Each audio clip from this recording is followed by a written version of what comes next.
Here we are at FedEx Field for this matchup between the Bengals and the Redskins. Hello, friends. Jim Nantz along with Phil Simms. And Phil, the weather looks like it today. Yeah, it will be a test, Jim. It's going to be tough for the players, there's no doubt. Executing and doing what they're used to accomplishing on a football field. But also for the coaches, the decisions they make, I think they will be much more careful in those decisions. That will make this game slow down, so it's going to turn into a slugfest. The forecast has been calling for rain for the days. What up, guys? It's NoChainzz, and I'm back for part 3. And in this episode, we'll be facing off against RG3 and the Washington Redskins. This game is going to be really exciting. Seeing the rookie had a lot of hype coming out of the draft. I know at one point in his college career, he had more touchdowns than incompletions, and I will be in attendance to this game when it happens in real life, because the Bengals never play the Redskins really, and they have one person on the injury list, and that's Chris Wilson, not a starter, I don't think.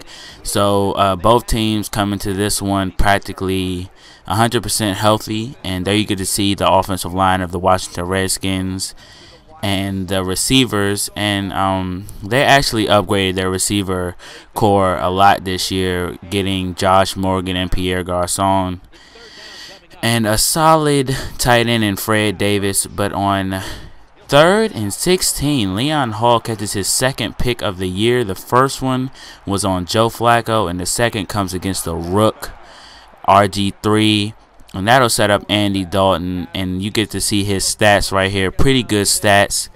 5 touchdowns, 2 interceptions, 66% completion, and the top QB rating in the league as he overthrows Jermaine Gresham on 2nd down. So on 3rd and 11 here, he hits the new addition, Chad Johnson.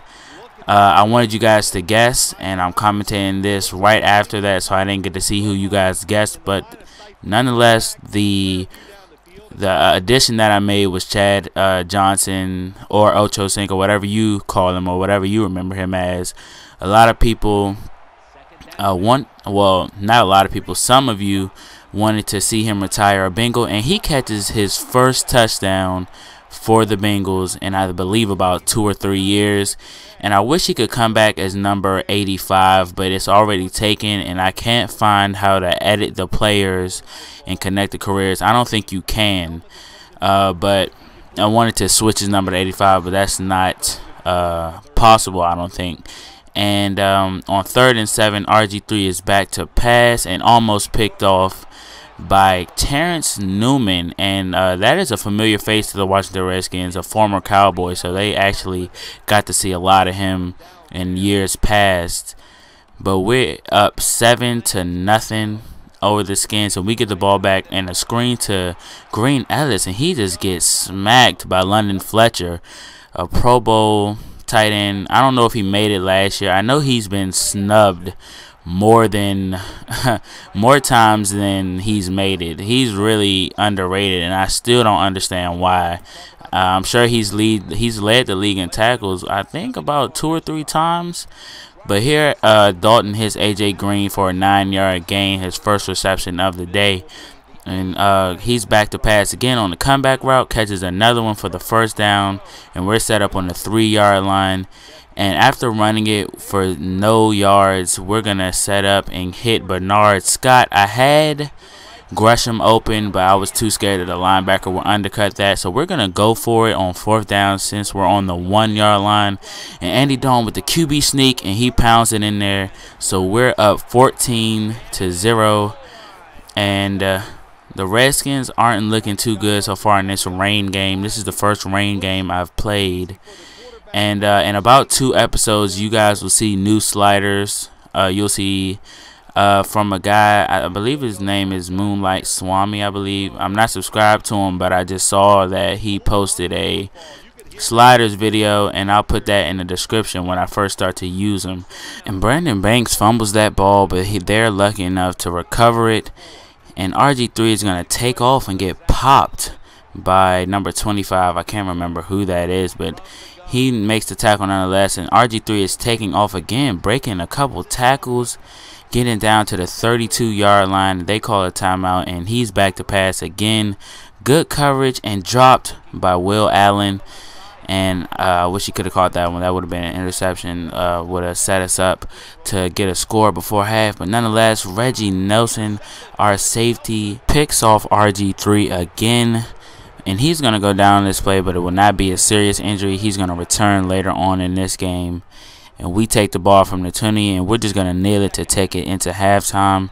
And I'm going to let you guys watch the halftime sequence as usual. Trail in this one.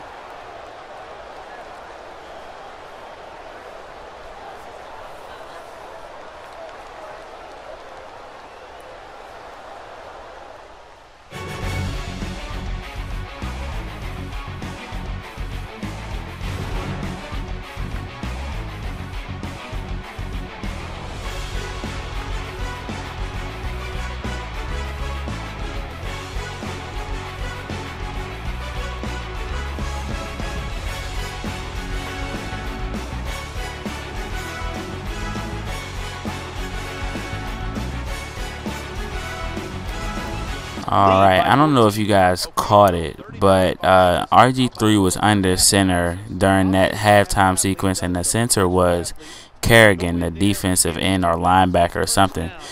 But we're back on the ball, and Green Ellis gets some good blocking by Presley, and that'll let him get free for about a 15-yard gain.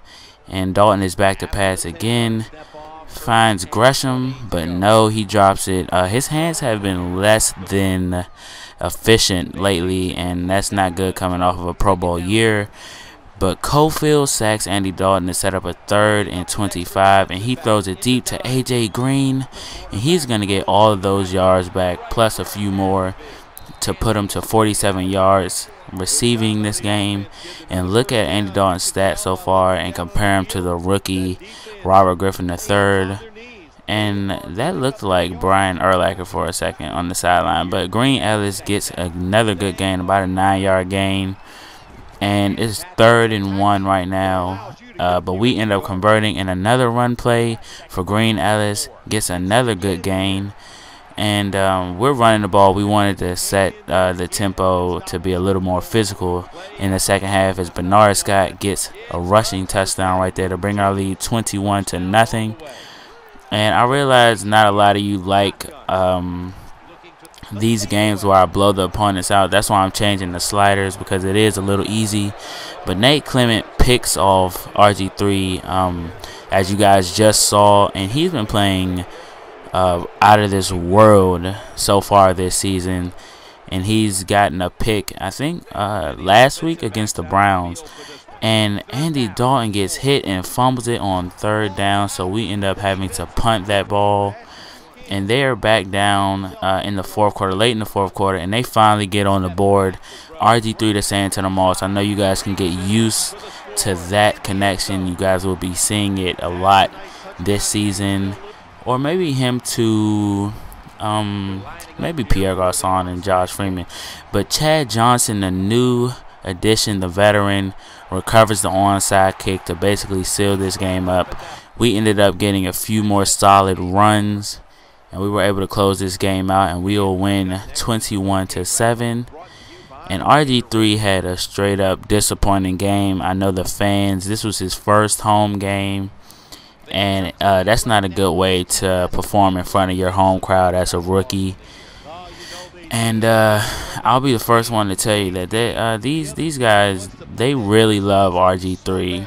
I live in this area, and they really like this guy, and for good reason. He definitely has the potential to be one of the best quarterbacks in the league, not because of his feet, but because of his running ability.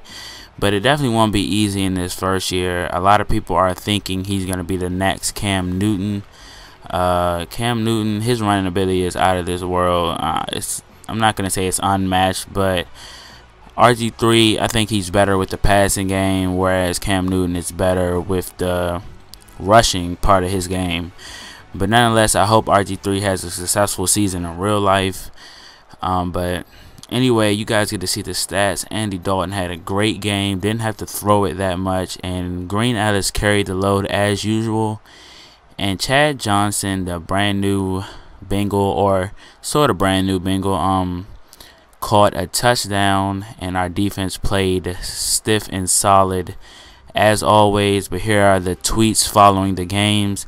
Chris Mortensen says the Bengals came into Washington and pulled it out against the Redskins, which we did.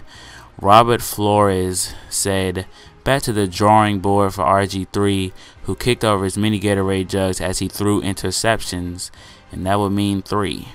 And where's the bidding war? Where's the drama? Kimberly Ray Rice was signed to a contract extension, and that's not what we want to hear, because he's in our division and we don't want him to be running all over us. But that's all I have for this video, and I'll see you guys in episode 4 against the Jags.